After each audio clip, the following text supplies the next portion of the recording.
مفتی صاحب پیسے اکٹھے کرنے کی کوئی ترتیب بتائیں، میں کافی سالوں سے کوشش کر رہا ہوں مگر پیسہ نہیں مالدار نہیں ہو رہا۔ آپ پہلے سیونگ کرتے ہیں، 1 سال کا مال بیک اپ کرنا کیسا ہے؟ پیسہ کمانے کے طریقے ان لوگوں سے پوچھو جو پیسہ کما رہے ہیں، سمجھتے ہو؟ ہم تو نہیں کما رہے، سیدھی سی بات ہے۔ جو تھوڑا بہت تجربوں کے بعد یعنی کمانے کا مطلب کوشش نہیں کر رہے کمانے کی، ہمیں تو بغیر کوشش کے ہی مل رہا ہے، کیونکہ اب تجربے پہلے میں کر چکا ہوں، انویسٹمنٹ کے ڈبو چکا ہوں، پھر مجھے تعلقات کی بیس پہ ایسے ایماندار تاجر مل گئے کہ ان کے ساتھ جب انویسٹمنٹ کی ہے تو وہ ایمانداری کی بیس پہ انہوں نے مجھے نفع دینا شروع کیا۔ تو یہ ہر ایک کو یہ فیسلٹی ملتی نہیں ہے، سمجھتے ہو کہ نہیں سمجھتے؟ تو ایماندار لوگوں کا ملنا بڑا مشکل ہے۔ اب جب انسان کے تعلقات بہت بڑھتے ہیں تو پھر ایماندار لوگ اس کو لاکھوں میں 2-4 مل جاتے ہیں۔ اب آپ کو تو لاکھوں ملیں گے نہیں تو 2-4 کہاں سے ملیں گے اس میں؟ تو یہ جو ہے نا پیسہ کمانے کا، ان لوگوں سے پوچھو جو پیسہ کمانے کے طریقے جانتے ہیں۔ میری تو زندگی پیسے کو لات مارنے میں گزری ہے، نہیں کمانے میں گزری ہے۔ لوگ یہ سن کے حیران ہوتے ہیں مولوی صاحب باتیں کیسی کر رہے ہیں، اور یہ کوئی خوشی کی بات نہیں ہے کہ لات مارنے میں گزری، بیوقوفی کی ہے میں نے، لیکن کی ہے یہ کاروبار میں نے کیا تو جان کر اس کو ٹھپ کرنے کی کوشش کی۔ یعنی میرے پاس کسٹمر جب آتا تھا نا، 2007-8 کی بات کر رہا ہوں، میرا شہد کا بزنس تھا، گھر میں شہد کا اسٹاک پڑا ہوا ہوتا تھا، یہاں بندہ آ کے کہتا تھا جی 1 کلو آپ بیری کا شہد، یہ کیش اماؤنٹ دے رہا ہوں آپ لے آئیں جا کے۔ میں کہتا اوپر کون جائے یار، سیڑھیاں چڑھ کے جانا پڑے گا، لے کر آنا پڑے گا۔ تو میں کہتا تھا ایسا کریں آپ کل آ جائیں، کائنڈلی آپ کب آ جائیں؟ وجہ اس کی یہ تھی کہ مجھے یہ تھا کہ ناشتہ میں نے کر لیا، دوپہر کھانا میں نے کھا لیا، رات کا کھانا پڑا ہوا ہے، مدرسے سے اتنی تنخواہ مل رہی ہے کہ میرا راشن پانی 2 گھروں کا ہو جاتا ہے، مہینے کے بعد کچھ نہیں بچتا تو تنخواہ آ جاتی ہے۔ تو اور اگر جامعہ سے تنخواہ نہیں ملے، بعض دفعہ وہاں بھی حالات ایسے چلتے رہتے ہیں 2-2 مہینے، تو دکان والے سے اتنے تعلقات ہیں وہ کریڈٹ پہ دے دیتا ہے، جب 2 مہینے بعد تنخواہ ملے گی تو 2 مہینے کے اکٹھے پیسے نمٹا دیں گے اس کو۔ تو ایسے ہمارا حساب کتاب چل رہا تھا۔ تو مجھے یہ تھا کہ یار میری خواہش کیا ہے، ذاتی گھر پراپرٹی تو میری خواہش نہیں ہے، ایک گھر مسجد نے دیا ہوا ہے، ایک جامع تو رشید مجھے اس کا رینٹ دیتا ہے، میں جامع میں ٹیچر ہوں، تو گھر کا رینٹ، وہ 2 بیویاں تھی میری اس وقت، تو ایک کا رینٹ جامعہ دے رہا ہے، گیس بجلی کا بل، اور ایک گھر مجھے مسجد میں امامت ہے، تنخواہ تھوڑی ہے لیکن مجھے یہ سہولت ہے، انہوں نے گھر دیا ہوا ہے، اور مجھے کیا ضرورت ہے پیسہ، میری جو اپنی کھوپڑی تھی وہ یہ تھی۔ تو گھر میں آٹا، دال، گوشت، انڈا جو ضرورت ہوتی ہے، ہر روزانہ گوشت نہیں بنتا تھا، ہفتے میں 1 آدھ دفعہ گوشت بن جاتا ہے، بہت ہو ہفتے میں۔ کیٹو ٹوپی ڈرامہ چھوڑ دو، کیٹو ڈائٹ یہ غریبوں کے کام نہیں ہے۔ غریب آدمی سب کچھ کھا کے بھی ٹھیک رہتا ہے، اور امیر آدمی روزانہ انٹرنیٹ پہ سرچ کر رہا ہوتا ہے کیا کھانا ہے، پھر بھی مر جاتا ہے بہت جلدی۔ تو ظاہر ہم اپنی کیٹو بھی کھائیں گے تو اپنی حیثیت کے حساب سے کھائیں گے نا۔ تو ہفتے میں 1 دن ہمارے گوشت بنتا تھا، اور 1 دن کڑھی بنتی تھی، دال چاول 1 دن، وہ ہمارا اس سیٹ اپ چل رہا تھا۔ صبح مجھے پراٹھے، میں نہیں چھوڑ سکتا تو انڈے پراٹھے مجھے ہو جاتے تھے۔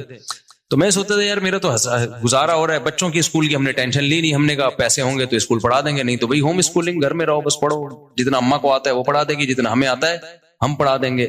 تو اب اس کے بعد مجھے جو میں دل کی، میرے جو دوست احباب ہے نا، ان سے آپ یہ پوچھ سکتے ہیں، آپ سمجھیں صاحب شو مار رہے ہیں، شو نہیں مار رہا، میں اپنی برائی کر رہا ہوں، یہ برائی سے کر رہا ہوں، یہ ٹھیک نہیں ہے، آپ ایسا نہ کریں کہ ہمارا اپنا مزاج ہمیشہ سے ایسا ہی رہا۔ تو اب یہ کہ یار کیونکہ اب پڑ ہی نہیں رہی سر پہ نا، کوئی ضرورت ہی نہیں آ رہی، جب پڑتی ہے تو پھر آدمی کمانے کی سوچتا ہے، پڑ ہی نہیں رہی سر کے اوپر۔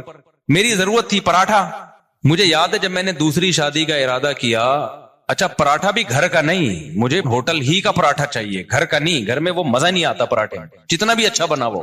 کبھی میرے ساتھ بیٹھ کے پراٹھا کھاؤ تو تمہیں پتا ہے، ایک دن لاہور سے ایک بندے آئے، انہوں نے کہا یہ پراٹھے بیان میں بہت کرتے ہو، میں اس کو لے گیا ہوٹل میں، میں نے ناشتہ کرا، کہہ رہا یار واقعی ایسا پراٹھا آج تک میں نے نہیں کھایا۔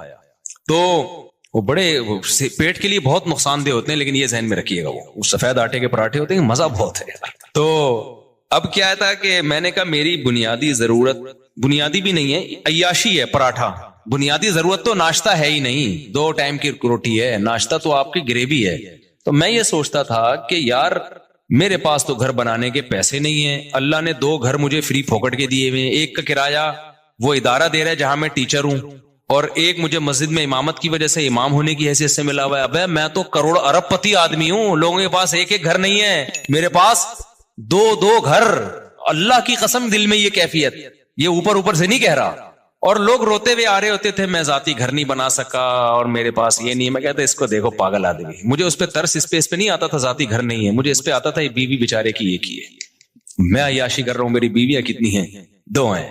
تو رینٹ کے گھر تھے ہمارے، رشتے بھی ہم بیچتے تھے، تو کہ بھائی تیسری شادی کے لیے پیغام بھیجا کہاں رکھو گے بھائی، وہ دوسری کو آمادہ کر لیا کہ تیسری کو اپنے ساتھ رکھ لے۔ انہوں نے کہا بھائی آج کل کوئی نہیں رہتا اس پہ میری بہت دنوں تک شادی نہیں ہوئی. پھر ایک دفعہ ہو بھی گئی تھی, ایک دفعہ ہوئی تھی تو تبھی ہوئی نا, پھر 3 وہ اسی ایام میں ہوئی ہے, انہی غربت کے ایام میں. تو الحمدللہ اس وقت مجھے کہیں اتنا سی بھی فیلنگ نہیں ہوئی ہے کہ میں غریب ہوں. اللہ کی قسم میری یہ کیفیت تھی, میرے سے بڑا سیٹ شاید دنیا میں کوئی بھی نہیں. وجہ اس کی یہ تھی, میں سوچتا تھا کہ ایک ہوتی ہے ضرورت, اللہ میری صرف ضرورت پوری نہیں کر رہا بلکہ مجھے ضرورت سے کئی گنا زیادہ دے رہا ہے. یہ جو پراٹھے میں صبح انڈے کے ساتھ پھوڑ رہا ہوں یہ میری ضرورت بولو. تو میں تو 3 ٹائم کا کھانا کھا رہا ہوں یار. گوشت ہفتے میں 1 دن کھا رہے ہیں تو کیا ہوا, دال چاول اور بھنڈی کا جو مزہ ہے, خدا کی قسم بھوک لگ رہی ہو, بھنڈی ایسے پھوڑتا ہے آدمی, میں تو مزے لے لے کے کھانا کھاتا ہوں. بھوک لگ رہی ہو, ابھی مجھے لگ رہی ہے بھوک, باقی مجھے سخت بھوک میں نے دوپہر کھانا نہیں کھایا اس لیے بھوک لگ رہی ہے, صبح کا ناشتہ کیا ہوا ہے. تو اب میں نے سب گھروں میں فون گھمایا کیا پکا ہوا ہے, یہ سہولت ہے. تم غریبوں اب میرا تمہیں گالیاں دینے کا دل چاہ رہا ہے. ہم نے فوکس کیا شادیوں کو جو نیچرل ہے, تم فوکس کرتے ہو بحریہ ٹاؤن کو, گاڑیوں کو. یہ نیچرل تھوڑی ہے یار. جو نیچرل لذتیں ہیں وہ تو بیوی اور بچوں میں ہیں. سمجھتے ہو کہ نہیں سمجھتے؟ بیویاں ہونی چاہیے, بچے ہونے چاہیے, وہاں سے محبتیں ملتی ہیں. گاڑی بھی تو تھوڑے دن میں دھی بھر جاتا ہے, پھر آدمی کہتے ہیں اس سے اونچی کی گاڑی, پھر اس کے بعد پھر بڑے بڑے لوگ گاڑیاں بیچ دیتے ہیں, اوبر میں جا رہے ہوتے ہیں. وہ یہ کھلونے ہیں تھوڑے دن کے دل بہلانے کے, ان سے دل بھر جاتا ہے. نہ بیویوں سے دل بھرتا ہے نہ بچوں سے دل بھرتا ہے. یہ تو نیچرل ہے نا. پراٹھے سے دل بھرتا ہے, کبھی روٹی سے دل بھرا کسی کا؟ 1 دن کھائی 2 دن کھائی, اب میں نہیں روٹی کھا رہا, اب پھر بھوک لگے گی پھر روٹی کھانے کا دل. یہ نیچرل ہے. تو ہم شروع سے کوشش کرتے ہیں نیچر پہ رہیں بھائی, نیچر پہ رہیں. تو یہ تو بچکانا باتیں ہیں, گاڑی بنگلہ بحریہ ٹاؤن, پیسہ بہت دے دیا تو بنا لو, نہیں ہے تو یہ کوئی تھوڑی فضول چیزیں ہیں یار. دیواروں اینٹوں سے, میں نے تو اپنی زندگی میں ایسے ایسے لوگوں کو دیکھا اربوں روپے لگا کے انہوں نے شیش محل بنایا, اتنا بہترین گھر, خدا کی قسم رہنا نصیب نہیں ہوا. جس دن گھر تیار ہوا ہارٹ اٹیک ہوا, مر گئے. کاش وہ اربوں روپے لگا کے اپنی صحت کا خیال کر لیتے یا کچھ اور کر لیتے.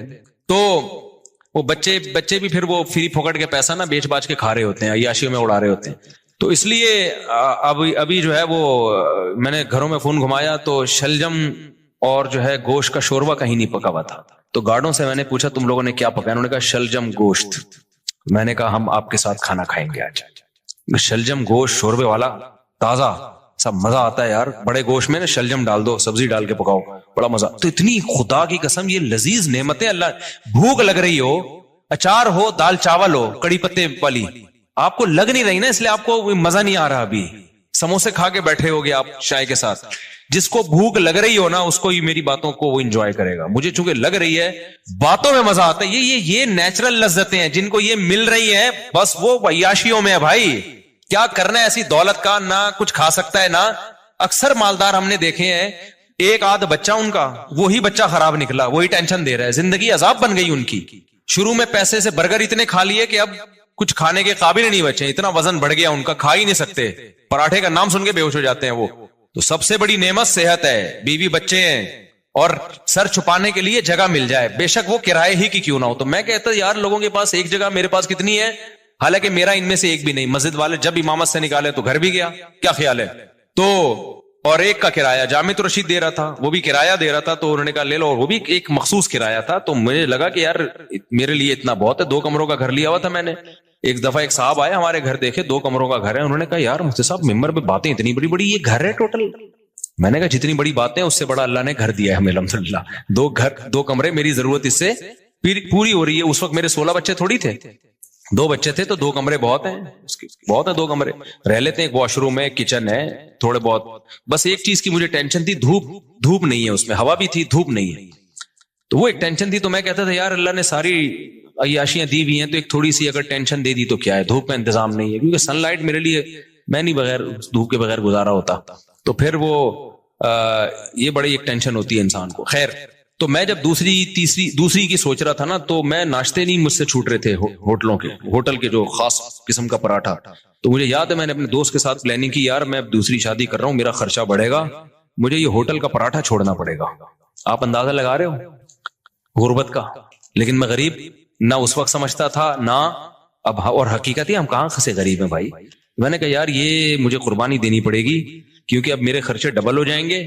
تو مجھے اب یہاں سے کیا کرنا ہے, یہ عیاشی جو ہے نا, عیاشی پٹھان ہوٹل کے جا کے پراٹھے پھوڑ, یہ عیاشی مجھے چھوڑنی پڑے گی. لیکن اللہ کی قدرت ایسی ہوئی کہ وہ بھی نہیں چھوڑنی پڑی. آپ جیسے جیسے شادی کرتے ہیں, بچے ہوتے ہیں, آپ کی سورس آف انکم بڑھتی چلی جاتی ہے, کم نہیں ہوتی ہے, تو کم ہوتی نہیں ہے کسی قیمت. اب میری سورس آف انکم پھر کہاں سے, آسمان سے پیسے برسنا شروع ہوئے.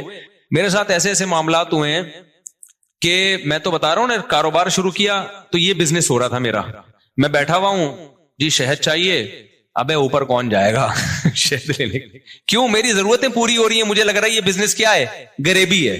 اگلے دن آ رہے ہیں انکل بھائی اب تو لے آؤ, پھر اگلے دن گیا میں شہد لایا, چلو یار لے لو بھائی. اس طرح سے ہمارا شہد بک رہا ہے, اس سے جو پروفٹ ہو رہا ہے وہ بھی اتنا ہونا شروع ہو گیا, لیکن اتنا نہیں ہوا کہ کسی کے بزنس میں جو باقاعدہ. تو مجھے پھر اب تو چونکہ میرے مالی حالات اور اچھے ہو گئے الحمدللہ, تو پھر مجھے لگا کہ یار اچھا, پھر میں نے نکاح جب رجسٹریشن, میں نکاح فری میں پڑھاتا تھا, پیسے نہیں لیتا تھا, مجھے عجیب سا لگتا تھا نکاح پڑھا رہے آدمی پیسے لے رہا ہے اس کو. لیکن کیا ہوا, 4-6 دفعہ مجھے اندازہ ہوا کہ بھائی یہ نکاح کا نامہ, نکاح نامہ بیٹھ کے فل کرتے رہو, نادرا سے وہ لوگ بھی پیسے مانگتے ہیں, نادرا سے رجسٹریشن کرواؤ اس کی, اچھا خاصا ٹینشن والا کام ہے. یا تو میں پابندی لگا دوں, میں کسی کا نکاح نہیں پڑھاؤں گا, یا مجھے کوئی بندہ رکھنا پڑے گا. پھر میں نے بندہ رکھا کیونکہ میرے پاس بہت زیادہ لوگ آ رہے تھے نکاح پڑھوانے کے لیے. اچھا, اس کام کے لیے مجھے نکاح رجسٹرار بننا تھا. لوگوں نے کہا مفتی صاحب آپ نکاح رجسٹرار بن جاؤ, اس میں بڑے پیسے آئیں گے. میں نے کہا 1 سال تک مجھے یہ توفیق ہی نہیں مل رہی کہ میں جاؤں آفس کہ مجھے سرٹیفکیٹ دے دو قاضی کی نکاح رجسٹرار. ہلا ہی نہیں جا رہا کیونکہ ضرورت نہیں ہے نا, پراٹھے چل رہے تھے اسی حساب سے, تو میں کیوں جاؤں. پھر میں نے کیا کیا, ایک قاضی نے مجھے, ایک نکاح رجسٹرار نے کہا یار آپ میرا فارم لے کے پڑھا آپ دیا کرو, فیس لے کے مجھے دے دیا کرو آپ میں رجسٹر کر. تو میں نے ایسا کرنا شروع کیا, 6 مہینے میں نے ایسے کیا. ایک نکاح رجسٹرار آئے, انہوں نے کہا میرے پاس پورا سیٹ اپ ہے, پڑھا آپ دیا کرو, ڈاکومنٹیشن میں کر دوں گا, پیسے کس کو دے دیا کرو. تو میں نے پیسے لینا شروع کر دیا, ان کو دینا شروع, اس کی تو محنت ہو رہی تھی نا بیچارے کی, نکاح بھرنا بھی ہے اس نے. ایک دن کیا ہوا, جو یونین کونسل میں ہوتے ہیں نا جو نکاح رجسٹریشن کا سرٹیفکیٹ دیتے ہیں, وہ خود میرے پاس چل کے آ گیا. اس نے کہا مفتی صاحب آپ کے نام سے, آپ کے سائن سے اتنے نکاح ہو رہے ہیں, تو آپ خود نکاح رجسٹرار کیوں نہیں بن جاتے.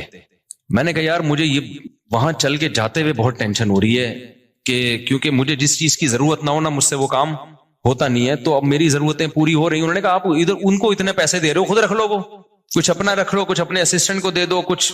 تو میں نے پھر یہ کیا کہ میں نے کہا بھائی میرے پاس ٹائم نہیں ہے. وہ خود گھر پہ آ کے سارا کام کیا, سرٹیفکیٹ پکڑا کے چلا گیا نکاح رجسٹرار.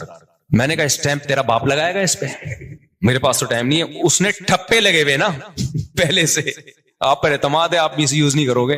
پھر میں نے ایک اسسٹنٹ رکھا, میں نے کہا نکاح کہ ساری ڈاکومنٹیشن تیرے ذمہ ہے, تو میں فیس لے رہا ہوں ان کو دینے کے لیے, پھر ظاہر ہے مجھے بھی بچتی ہے. تم اب اتنا بھی استغنا ٹھیک نہیں ہے نا, اتنا بھی شو مارنا ٹھیک نہیں ہے کہ جب کچھ ہو ہی نہیں رہا تو پھر جو رزق آ رہا ہے تو آنے دو. پھر ہم نے اس کی فیس رکھ دی, ہم نے کہا ٹھیک ہے بھائی اتنا تیرا, اتنا ٹائم تو لگ رہا ہے نا. تو یہاں جا کے پھر یہ وہ اتنے نکاح آنے شروع ہو گئے کہ انڈے پراٹھوں سے ہم تھوڑا آگے, ہم نے کہا فری پھوکڑ کا آ رہا ہے بھائی.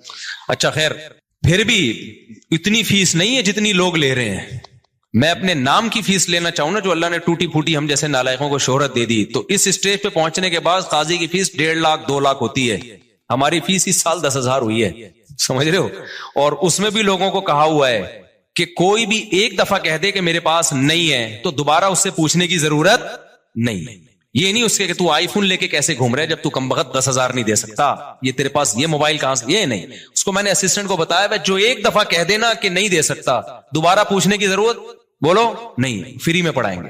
تو فری میں بہت سارے نکاح پڑھاتا ہوں, اور تعلق والوں سے تو کوئی ایک روپیہ بھی نہیں ہوتا, بلکہ اسسٹنٹ کو اپنی جیب سے دے رہا ہوتا ہوں کہ یار تیری محنت تو لگ رہی, نادرا میں تو خرچہ ہو رہا ہے نا, مجھ سے لے لینا پیسے. وہ سمجھ میں نہیں آ رہی میرا خیال ہے بات. تو ہم نے تو پوری زندگی کوشش کی ہے نالائقی میں پیسے کو لات مارنے کی. یہ شادیاں بچوں ہی کی برکت ہے جو اللہ کھلائے. اللہ نے مجھے زندہ رکھا ہوا اب تک اس لیے تاکہ 15 سال پہلے جو میرے ساتھ دوست تھے نا, جو کہتے تھے تم شادیاں کر رہے ہو, پیسہ ہے نہیں تمہارے پاس, بھوک سے مرو گے, تو اللہ نے مجھے اب تک زندہ اس لیے رکھا ہوا ہے یہ بتانے کے لیے کہ ان کو بتا دینا کہ اس بچوں کی سپیڈ بھی کم نہیں ہوئی ہے, شادیوں کی سپیڈ میں بھی کوئی کمی نہیں آئی ہے, اور اللہ کیسے کھلا رہا ہے, کیسے پلا رہا ہے. ایک اہل حدیث دوست ہے میرے, 2010 یا 11 میں مجھ سے ملنے کے لیے آئے تھے. اتنی بڑی داڑھی ان کی, لال نا کلر, وہ مہندی لگائی بھی انہوں نے.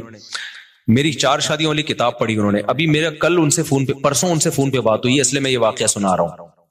وہ آئے, کہتے ہیں آپ نے کیا کتاب لکھی ہے مفتی صاحب. اچھا, انہوں نے میرے حالات دیکھے, میری پھٹ پٹی, انہوں نے مجھے اپنے گھر میں دعوت کی. انہوں نے کہا یار میں نے ایسی کتاب آج تک نہیں پڑھی. بڑے متاثر تھے. یہ وہی ہے جن کو تبلیغ میں نہیں میں نے بتایا تھا کہ وہ سارے فرقوں میں دھکے کھا کے آخر میں گئے تبلیغ میں, وہ یہ وہی ہیں, بروہی ہیں, بروہی. تو بلوچستان سے ان کا تعلق ہے. انہوں نے میری گھر میں دعوت کی, میں اپنی پٹپٹی پہ گیا. اچھا اس وقت بھی ہمارا ہم پٹپٹی کو سمجھ رہے تھے لینڈ کروزر ہے ہماری, غربت کا تو اس وقت بھی احساس نہیں تھا, کیونکہ بھائی لوگوں کے پاس یہ بھی نہیں ہوتی یار. تو ہم تو پٹپٹی بھی جا رہے ہیں, ٹرن کر کے پہنچ گئے. مجھے یہ خوشی ہوتی تھی کہ اس کے پیسے میرے پاس ہیں الحمدللہ, میں پیٹرول ڈال سکتا ہوں اپنے خرچے پہ. تو ان کا پرسوں فون آیا, انہوں نے کہا مفتی صاحب مجھے آپ کا وہ زمانہ یاد ہے, اور کہتے ہیں میں آپ کا ہر جگہ دفاع کرتا ہوں, ہر جگہ دفاع کرتا ہوں کہ اس آدمی نے اس وقت یہ بات کہی تھی کہ پیسہ مت دیکھو, شادیاں کرو, نسل مت روکو. کہہ رہے اب لوگ نا آپ کی ریوو پہ اعتراض کرتے ہیں, یہ مفتی ریوو میں گھوم رہا ہے, یہ مفتی امریکہ جا رہا ہے, یہ مفتی جاپان جا رہا ہے, یہ مفتی سوئٹزرلینڈ جا رہا ہے, یہ مفتی یہ وہ. بھائی جب ظاہر ہے نوٹ آئیں گے تو شادیاں تو ہوں گی. کہہ رہا ہے میں ہر ایک کے ساتھ سامنے دفاع کرتا ہوں کہ میں اس مفتی کو جتنا جانتا ہوں آپ لوگ نہیں جانتے. اس مفتی کے پاس بچے پہلے آئے ہیں, بیویاں پہلے آئی ہیں, ریوو, اور ابھی تک یہ ریوو میری نہیں ہے, کرائے پہ ہے. اچھا یہ ویسے راز کی بات بتا دوں, لیکن ہم اس کو کیا سمجھتے ہیں, یہ بینک سے لیوے تو رینٹ دینا پڑتا ہے. تو لیکن بھائی ہمیں اس سے کیا, میری ہے یا رینٹ کیا ہے, تو اسٹیئرنگ کس کے کنٹرول میں ہے, میرے کنٹرول, میری ہے بس. کرائے کا گھر ہے, اگر چابی اس کی میرے پاس ہے تو کس کا گھر ہے وہ, مالک مکان میری پرمیشن کے بغیر نہیں گھس سکتا گھر میں. آئے نا اگر بولو تو کیوں آ رہا ہے بھائی, تو میرا گھر ہے. تو اتنا کافی ہے میرا ہونے کے لیے, اس سے زیادہ کی ہوس مت کرو. پھر بہت پیسہ اللہ نے دے دیا تو ٹھیک ہے. اب مجھے گارڈننگ کا بہت شوق تھا, میرے پاس تو زمین ہی نہیں تھی سبزیاں اگانے کے لیے. تو اب ایک ہے تو گورنمنٹ ہی کی زمین ہی ہے, لیکن کسی کام کی نہیں ہے, تو ہم نے یہاں پودے لگانا شروع کر دیے. جب تک کوئی چھیڑ نہیں رہا تو ہم اپنی سمجھ رہے ہیں. ابھی میں نے اس کا ولاگ بھی بنایا ہے, لوگ سمجھ رہے ہیں مصطفیٰ کے پاس بڑا ایریا زبردست, حالانکہ وہ گورنمنٹ کی زمین ہے.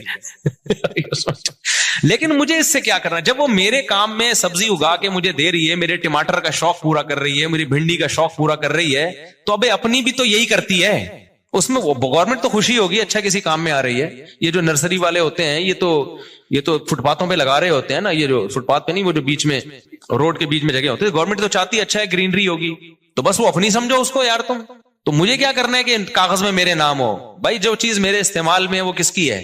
آپ نے پراٹھا اپنے خرچوں سے خرید کے مجھے اس میں شریک کر لیا, تو یہ پراٹھا کس کا ہے, میرا ہے. مزہ وہی آئے گا اس میں. اب میں کہ یہ میں نے چونکہ اپنے پیسوں سے نہیں خریدا.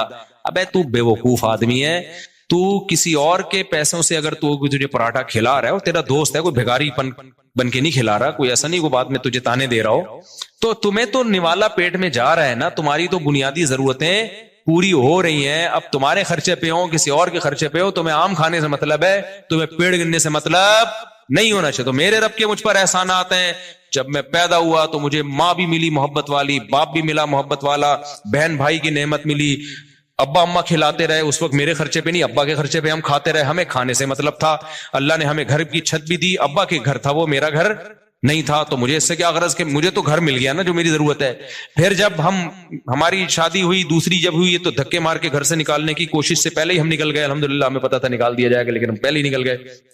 تو لیکن نکالا نہیں ہے, دوسری زیادہ باتیں نہیں جا سکتی. خیر, تو اب کچھ باتیں آنے میں گھر والے بھی سن رہے ہوتے ہیں, وہ بھائی بھی آپ کیا باتیں کر رہے ہیں. اچھا خیر, تو پھر مجھے ایک گھر کرائے پہ مل گیا, تو میری تو چھت, مجھے وہی چھت مل گئی الحمدللہ. پراٹھے اسی طرح سے چلتے رہے, کھانا پینا چلتا رہا, اب تک بھی چل رہا ہے.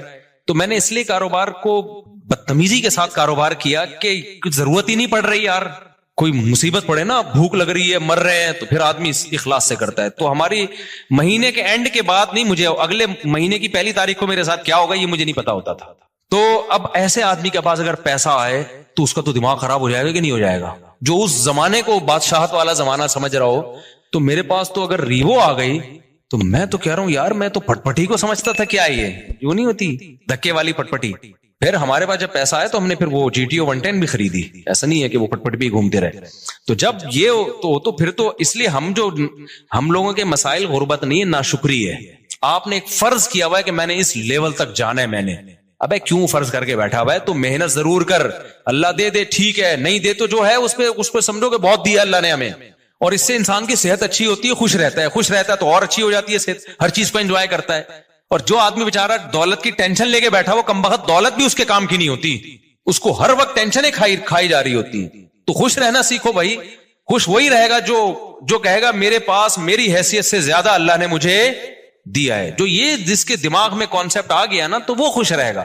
اور جو یہ سمجھنے لگا کہ میری ضرورت اتنی ہے, اللہ دے کم رہا ہے مجھے, تو بھی ٹینشن میں جاؤ گے. تو پراپرٹی کو ٹینشن نہ بناؤ, ذاتی گاڑی کو ٹینشن, بولو پیسہ کمانا نہ چھوڑ دو, پہلے ہی مرے ہوئے لوگ ہیں اور مر جائیں گے. ایسا نہ ہو میری موٹیویشن سے آپ سمجھے پیسہ غریب لوگ ہیں, ملک کا بیڑا غرق ہو رہا ہے. لوگوں کے پاس پیسہ آئے گا تو ملک کو بھی فائدہ ہوگا. پیسہ کوشش کرو ڈالر میں کماؤ, پاکستانی کرنسی میں پیسہ کمانے کا زکات دینی چاہیے ایسے آدمی کو جو یعنی کرنسی میں پیسہ کما رہا ہے. تو پیسہ کماؤ ڈالر میں. ہم تو لوگوں کو ترغیب دیتے ہیں باہر سے پیسہ لے کر آؤ, تبھی میں لوگوں کو کہتا ہوں یوٹیوب چینل بناؤ, ولاگنگ کرو, کچھ بھی کرو. ابھی تو میرا ایونٹ تو اسلام آباد میں یہی تو ترغیب دینے کے لیے تھا کہ یہ جو یوٹیوب ہے نا بہترین, یہ جو یوٹیوب کی ارننگ کے جو حرام ہونے کے لوگ کہتے ہیں نا حرام ہے, اس کو تو میں کئی دفعہ دلائل دے چکا ہوں. لوگ کہتے ہیں احتیاط والے پہلو پر عمل کریں اگر حلال حرام میں بہتر. بھائی احتیاط والے پہلو پر اگر آپ عمل کر رہے ہو تو دوسری احتیاط چھوٹ رہی ہے. اب یہ جو یوٹیوب ہے, سوشل میڈیا ہے, یہ ریمیڈنس لانے کا ایک بہت بڑا ذریعہ ہے. اگر آپ اسی کو حرام قرار دے دیا, ایک تو خالص حرام ہے, وہ تو کبھی بھی حلال نہیں ہو سکتا, لیکن اگر گنجائش کا پہلو نکل رہا ہے تو لوگوں کو دینا چاہیے. اس لیے کہ ریمیڈنس جتنا زیادہ ملک میں ابھی آئے گا وہ یوٹیوب فیس بک کے ذریعے آئے گا, جتنا اس کے ذریعے آ رہا ہے کسی اور ذریعے سے نہیں آ رہا. اس سے آپ کا ملک تھوڑا سا تو اسٹیبل ہوگا نا, آپ کا کنٹری. اس پہ لوگ ہمیں کہتے ہیں اصل میں اپنے چینل ہے نا اس لیے یوٹیوب کی ارننگ حلال ہے. جب ہمارا چینل نہیں تھا تب ہم نے یوٹیوب کی ارننگ کو حلال ہونے کا فتویٰ دیا تھا 2014 میں. اس وقت تو ہمیں پتہ ہی نہیں تھا یوٹیوب چینل ہوتا کیا ہے, پتہ تو اب بھی نہیں ہے کیونکہ ابھی بھی ہمارا چینل کسی اور نے بنایا ہے, لیکن اس وقت تو پتہ ہی نہیں تھا کہ اس میں کوئی سورس آف انکم بھی ہے, کچھ بھی نہیں پتا تھا اس بارے میں. تو اس وقت ہم نے جائز ہونے کا فتویٰ اسی وجہ سے دیا تھا کہ بھائی اس میں دونوں پہلو نکل رہے ہیں, لیکن جائز ہونے والے پہلو کو ترجیح دی جائے گی, کیونکہ اصل جو یوٹیوب سے آپ کو ارننگ ملتی ہے وہ پروڈکٹ کو پروموٹ کرنے کی ملتی ہے. اس میں جو لڑکیاں آ رہی ہیں وہ ایک اضافی چیز ہے, پیسے اس کے نہیں مل رہے. جیسے موبائل کی دکان پہ آپ لڑکی کو بٹھا دو تو بٹھانا غلط کام ہے, آپ نے اگر خود بٹھایا ہو کسی اور نے بٹھایا تو وہ آپ کو گنا بھی نہیں ملے گا اس کا. تو یوٹیوب ہمارے مشورے سے تھوڑی لا رہا ہوتا ہے وہ اشتہار میں لڑکیوں کو. تو آپ نے اگر موبائل کی دکان پہ لڑکی بٹھا دی ہے تو لڑکی بٹھانا غلط عمل ہے, لیکن اس سے آپ کی ارننگ تھوڑی حرام ہو جائے گی, کیونکہ لڑکی دیکھنے کے پیسے تھوڑی لوگ دے رہے ہیں نا. آپ کو نہیں آ رہی سمجھ میں میرا خیال ہے. اب دیکھو آج کل لوگ کیا بڑی غیر اخلاقی حرکت کر رہے ہیں کہ ان کی دکان چل نہیں رہی ہوتی تو کسی حسینہ کو لا کے بٹھا دیتے ہیں موبائل شاپ پہ. آپ کو پتا ہے قوم ٹھرکی ہے, شادیاں وادیاں تو کرتی نہیں ہے, تو کہیں سے بھی ان کو اسمیل آ جائے نا کسی لڑکی کی تو وہاں پہنچ جاتے ہیں. وہاں بیٹھ داڑھی مونچھوں والا عجیب سا بغلیں بال بڑے ہوئے اس کے وہ بیٹھا ہوا ہے وہاں پہ, اور ایک میں کوئی حسینہ بیٹھی ہوئی ہے موبائل بیچ رہی ہے. تو کراؤڈ کدھر, ٹھرکیوں کا کراؤڈ کدھر جاتا ہے, کہتے ہیں چلو موبائل ملا نہ ملا اس بہانے کسی انٹی سے بات کا موقع مل جائے گا, تو وہاں چلے جاتے ہیں, موبائل بھی اس بہانے بک جاتا ہے. تو یہ غیر اخلاقی حرکت ہے نا. لیکن کوئی مفتی یہ نہیں کہے گا کہ وہ جو موبائل فروخت ہوا ہے اس کی ارننگ حرام ہو گئی ہے, اس لیے کہ ارننگ اس لڑکی سے بات چیت یا بد نظری کی نہیں ہے. اس کو جو پیسے مل رہے ہیں وہ اس موبائل کے عوض میں پیسے مل رہے ہیں. تو یہ عمل غلط ہے کہ آپ لوگوں کو غلط طریقے سے کھینچ کے لا رہے ہو, لیکن اس سے ارننگ حرام نہیں ہوگی.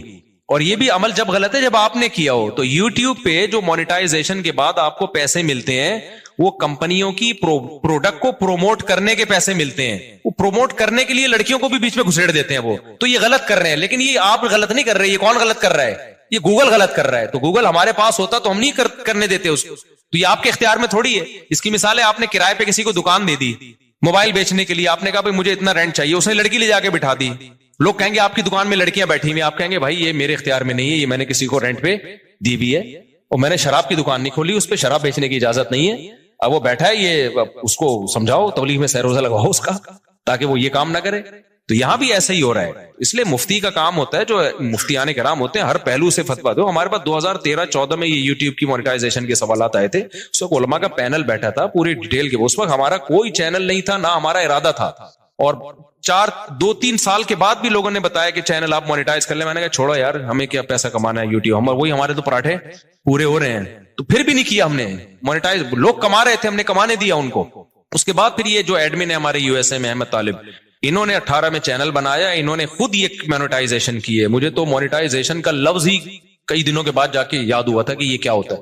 پھر پیسہ بھی انہی کے پاس جاتا ہے. انہوں نے کہا ہم نے وہ لوگ رکھنے, امپلائیز رکھنے چینل کو گرو کرنے کے لیے.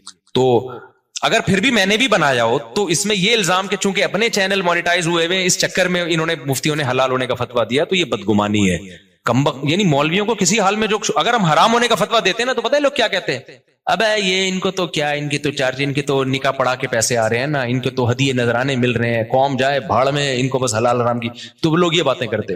حلال ہونے کا فتویٰ دیا, اصل میں اپنے چینل کھل گئے ہیں نا ان لوگوں کے, اس لیے یہ کر رہے ہیں. تو وہی ہے ملامتی فرقہ ہے مولوی تو کسی حال میں. اور کچھ مولوی ایسے ہوتے بھی ہیں, 2 نمبر بھی ہوتے ہیں, لیکن ہمارے ہاں جو فتویٰ دیا گیا ہے وہ اس کسی لالچ کی بیس پہ نہیں دیا گیا. اور میں اور مزید آپ کو ایک احتیاط, ہم نے فتویٰ دیا اس کی مونیٹائزیشن کے جواز کا, لیکن جب ہمارے ایڈمن احمد بھائی نے میرے چینل کو مونیٹائز کیا ہے نا, تو میں نے کہا اس میں دوسرے علماء سے بھی فتویٰ لوں گا, اپنے بارے میں اور احتیاط کروں گا. ہم نے دوسروں کو تو جواز کا فتویٰ دیا ہے, لیکن اپنے بارے میں اپنی فتوے پر عمل کروں نہ. تو جو ایکسپرٹ مفتیان کرام ہیں, جو مجھ سے بھی زیادہ ایکسپرٹ ہیں, آدھا 1-1 گھنٹہ میں نے بیٹھ کے ان سے پھر اس پہ ڈسکشن کی ہے کہ بھئی اور بھی جتنے پہلوؤں کے لحاظ سے اس پہ غور کیا جا سکتا ہے. تو یہ بات کہاں سے چلی تھی؟ تو یہ مجھ سے پوچھ رہے ہیں کہ پیسہ کمانے کا طریقہ. تو میرے پاس تو ایک ہی طریقہ ہے, شادیاں کرو, بچے اسپیڈ سے پیدا کرو, جب ضرورت بڑھے گی تو رزق کے دروازے بھی بڑھ جائیں گے. لیکن ایسا ہے نہیں, بچے بھی اسپیڈ سے پیدا کرو, رزق کمانے کی کوشش بھی کرو. آپشنل ہمارے ساتھ ایسا ہو گیا کہ ہم نے رزق کو لات ماری پھر بھی رزق آ گیا, لیکن اللہ کا قانون یہ نہیں ہے. قانون اللہ کا یہ ہے کہ آپ کو شادی بھی کرنی ہے اور کمانے کی فکر بھی. میرے ساتھ شاید اس لیے بھی ہو گیا ہو کہ ہم تو دین کی خدمت کے لیے میں نے وقف کیا اپنے آپ کو کہ یار ہم ساری زندگی دین کی خدمت کریں گے, تو شاید اللہ کی کوئی رحمت ہو گئی ہو کہ چلو یار ایک بندہ دین کی خدمت میں لگا ہوا ہے اور عبرت کا نشان نہ بن جائے کہیں 4 شادیوں کے بعد, سارا فلسفہ ہی دفن ہو جائے شاید. اور یہ بھی ڈھیل بھی ہو سکتی ہے اللہ کی طرف سے, استدراج بھی کہ اللہ تعالیٰ میرے کسی عمل سے ناخوش ہوں, اللہ بچائے ایسی بات سے. لیکن بہرحال اللہ کہ ٹھیک ہے ابھی کھا لے بیٹا, تجھے پکڑوں گا میں, اللہ بچا کے, یہ بھی ڈر لگتا ہے ہمیں. تو یہ بہت سارے ہو سکتے ہیں, لیکن جو شریعت کا اصول, قاعدہ اور ضابطہ ہے کہ جیسے نماز پڑھنا فرض ہے, رزق حلال کمانا اور اس کی کوشش کرنا بھی اسی طریقے سے فرض ہے. تبھی میں ان دنوں میں بھی تعریف کے طور پر یہ باتیں نہیں کرتا تھا, میں کہتا یار یہ میں نالائق ہوں, مجھے کرنا چاہیے. جو میرے بچوں کی سپیڈ اسی سپیڈ سے پیدا ہو رہے ہیں تو مجھے ان کے فیوچر کی فکر کرنی چاہیے, کچھ کاروبار کرنا چاہیے, کچھ جو ہے نا کمانے کی فکر کرنی چاہیے. آپ کے پاس کھانے کو روٹی نہیں ہے, 2 بچے آپ سے پل نہیں رہے ہیں, جو اسلام بتا رہا ہوں میں آپ کو سمجھ میں آئے نہ آئے یہ آپ کا ہیڈک ہے, آپ نہ مانو اس کو, آپ چھوڑ دو اسلام کو, گورنمنٹ کی طرف سے کوئی پابندی نہیں ہے, لیکن آپ اپنی خواہشات کی بیس پہ اسلام کو چینج کرنے کی کوشش مت کرو. آپ کے پاس کھانے کو روٹی نہیں ہے, آپ بھوکے ہو, حمل ٹھہر گیا, تیسرا بچہ آ رہا ہے, 2 کو کھلانے کے, تعلیم نہیں, روٹی کے پیسے نہیں ہیں, روٹی کے. شروع میں روحانی عاملوں کا ذکر آ گیا نا, میرا میٹر شارٹ ہو گیا, پورا بیان اسی اسٹائل میں ہوگا, ورنہ اچھا والا ہنس کھیل کے ہمارا بیان چلتا ہے. تو بلڈ پریشر ہائی ہو گیا تو اب ساری سیٹنگ پورے بیان کی, کتنا اچھا پچھلے ہفتے آرام سے میٹھے میٹھے انداز میں بیان ہوا تھا, کیونکہ ابھی ایک بڑے بزرگ کو ہم نے دیکھا ایک روحانی ڈرامے کے ساتھ بیٹھے ہوئے نا, تو اس پہ میں نے کہا یار بس یار اتنے بڑے آدمی کو کیا ہو گیا یار. تو وہ روٹی کے پیسے اگر آپ کے پاس نہیں ہے, روٹی کے, آپ کے لیے کھانا مشکل, تعلیم اگلی چیز ہے نا, پہلے تو روٹی ہے نا, اور حمل ٹھہر گیا, اس بیس پہ گرانے کی اجازت نہیں ہے کہ کھلاؤں گا کہاں سے. سمجھ میں آ رہی ہے بات؟ آپ کہہ سکتے ہو کہ اگر اللہ نے کھلانے کا وعدہ کیا تو مجھے کیوں نہیں کھلا رہا, میں کیوں بھوکا ہوں, آپ کہہ سکتے ہو نا. ارے قرآن کہتا ہے کہ اپنی اولاد کو اپنے ہاتھوں سے قتل مت کرو, نحن نرزقکم وإیاہم, ہم تمہیں بھی روزی دیں گے اور ان کو بھی. تو انسان کہتے ہیں اللہ روزی نہیں ہے تبھی تو ٹینشن میں ہوں, بے روزگاری, دھکے کھا رہا ہوں, ادھر جا رہا ہوں ادھر جا رہا ہوں, مسائل ہیں, اور تو کہہ رہے میں دوں گا, کیا خیال ہے؟ تو کہاں سے دے رہا ہے؟ یہ تو ایک نئی ٹینشن ہوگی. میرے پاس فون آتے ہیں, بھائی اب 2 بچے ہیں, مفتی صاحب حمل ٹھہر گئے, کیا کریں بھائی, یہ تو ہمارے تو فیسیں ہی پوری نہیں ہو رہی, ہمارے تو خرچے پورے نہیں ہوگی. میں کہتا نہیں بھائی, اس بیس پہ آپ نہیں گرا سکتے, صبر کریں بس, اللہ پہ توکل. یہاں توکل فرض ہے. سوال یہ پیدا تو اللہ نے تو وعدہ کیا تھا, اللہ کھلائے گا, تو کھلا کیوں نہیں رہا؟ آئی بات تو یہ خوب سمجھ لو, اللہ نے جو وعدہ کیا نا کہ کھلاؤں گا, اس کا مطلب پتہ ہے کیا ہے؟ آپ کو سن کے افسوس بہت ہوگا اس کا مطلب سن کے. اس کا مطلب ہے اگر میں چاہوں گا میں کھلاؤں گا, اگر میں چاہوں گا, نہیں چاہوں گا تو نہیں کھلاؤں گا, اس کا یہ مطلب ہے. سمجھ رہے ہو؟ اب سوال پیدا ہوتا ہے اللہ پھر ایسے وعدے کا فائدہ کیا؟ یعنی یہ تو وعدہ ہی نہ ہوا نا. دیکھو قرآن میں جہاں بھی اس طرح کے الفاظ ہیں نا, اللہ نے دنیا میں کسی چیز کا وعدہ کیا ہے, اس کے آگے انشاء کا لفظ خود بخود لگا ہوا ہے. مثال کے طور پر میں اور اس اشکال کو مضبوط کر کے بیان کرتا ہوں. قرآن نے صحابہ کرام کو کہا کہ جب مشرکین مکہ کو حرم سے نکال دو, جب مکہ فتح ہوا نا تو 4 مہینے ہیں یہ لوگ حرم میں رہ سکتے ہیں, اس کے بعد حدود حرم سے قیامت تک کے لیے حرم میں مشرک کا داخلہ ممنوع. صحابہ کو اشکال ہوا کہ اللہ ہم تو غربت میں آ جائیں کیونکہ ہماری تجارتیں ہیں ان سے. بھائی اگر بڑے بڑے تاجر مشرکین میں بھی تھے نا تو ہماری تجارتیں ہیں تو یہ غربت میں آ جائیں گے. تو اللہ نے فرمایا ان خفتم عائلۃ فسوف یغنیکم اللہ من فضلہ. انشاء ہے کہ نہیں ہے؟ اگر تمہیں غربت کا خوف ہے تو اللہ نے چاہا تو اپنے فضل سے تمہیں غنی کر دے گا. ایک ہی آیت ابھی میں ان سب کا ایک مفہوم بیان کرتا ہوں, اس سے سارے اشکال حل ہو جائیں گے انشاءاللہ. فَسَوْفَ يُغْنِيكُمُ اللَّهُ مِنْ فَضْلِهِ إِنْ شَاءَ, اگر اللہ چاہے گا تو اپنے فضل سے تمہیں غنی کر دے گا. نکاح کے بارے میں بھی یہ الفاظ ہیں, نکاح کرو یہ نہ دیکھو کہ غریبوں کے امیر ہوں. کیوں؟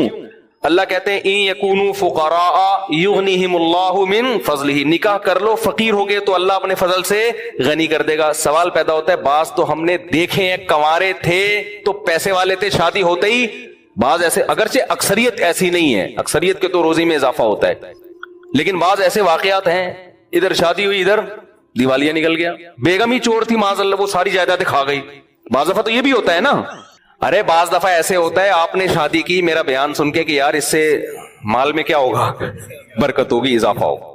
شادی کی بیگم صاحبہ کوئی خدا نخواستہ کوئی چور خاندان سے ان کا تعلق, ایسے لوگ ہیں ہمارے علم میں, پورا زیور کھا گئی, سونا کھا گئی جو مہر میں دیا تھا, اور بھی چیک سائن کروا کے پوری جائیدادیں کھا کے آپ روڈ پہ گٹر کے ڈھکن پہ بیٹھے ہوئے اور 4 شادیوں کے فضائل بیان کر رہے ہیں.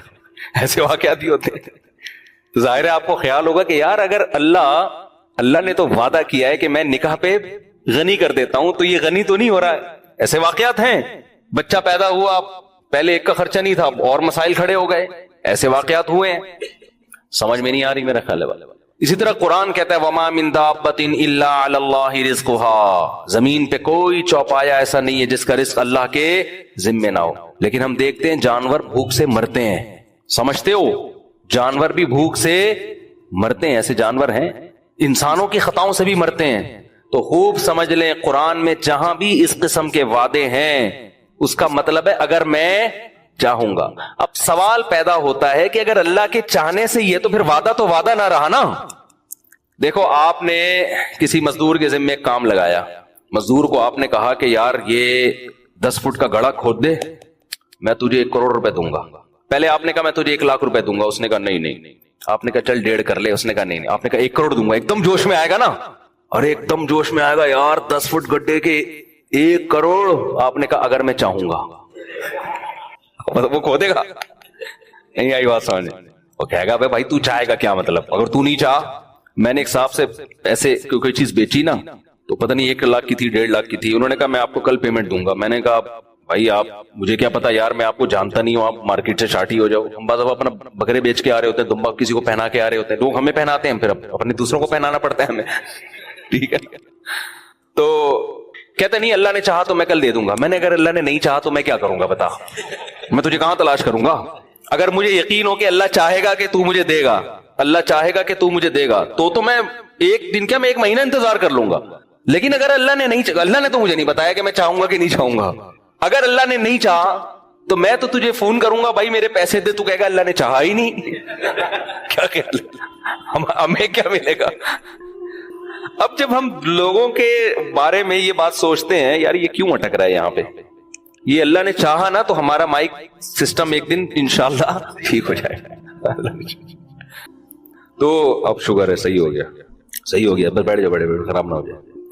تو اب سوال پیدا ہوتا ہے کہ اللہ نے جو اتنے وعدے کیے, یہ کرو گے تو یہ ملے گا, یہ دنیا کے وعدے, تو اس میں علماء کہتے ہیں ہر وعدے کے ساتھ یہ جڑا ہوا ہے انشاء. اللہ نے رزق کا وعدہ کیا, اللہ کے ذمے ہے, اور اللہ دے گا بشرطے کہ اللہ چاہے گا. تو اب اللہ چاہے گا ہی, پر جب چاہت پر ہی ہے تو پھر مطلب کیا ہوا. تو یاد رکھو یہاں جو اللہ چاہے گا مطلب وہ نہیں ہے جو ہم سمجھ رہے ہیں, اس کا وہ مفہوم نہیں ہے جو ہم کلام الناس میں, عام لوگوں کے کلام میں مفہوم لیتے ہیں. علماء کہتے ہیں جہاں بھی قرآن میں آتا ہے نا, قرآن میں آیا کہ مشرکین کو حدود حرم سے نکال دو, غربت کا خوف ہے تو اللہ چاہے گا تو غربت دور کر دے گا. تو یہاں اصل میں یہ سمجھایا جاتا, نکاح کرو, فقر کا خوف ہے تو اللہ چاہے گا تو فقر دور کر دے گا. یہاں اصل میں یہ فلسفہ سمجھایا جا رہا ہے کہ غنا اور غربت اس کا نکاح سے تعلق نہیں ہے, اس کا اللہ کی چاہت سے تعلق ہے. اگر نکاح اس خوف سے نہیں کیا کہ میرے پاس پیسے جمع ہو جائیں گے تو اللہ چاہے گا تو ہوں گے, نہیں چاہے گا تو نہیں ہوں گے. تو اللہ کی چاہت حاصل کرنے کے لیے وہ کام کرنا جو اللہ کی مرضی کے خلاف ہو, تو اس میں اللہ کہاں چاہے گا, اور اگر چاہے گا تو تمہارے نقصان کے لیے چاہے گا. پھر وہ سمجھ میں آ رہی ہے بات کہ نہیں آ رہی. اس کا تعلق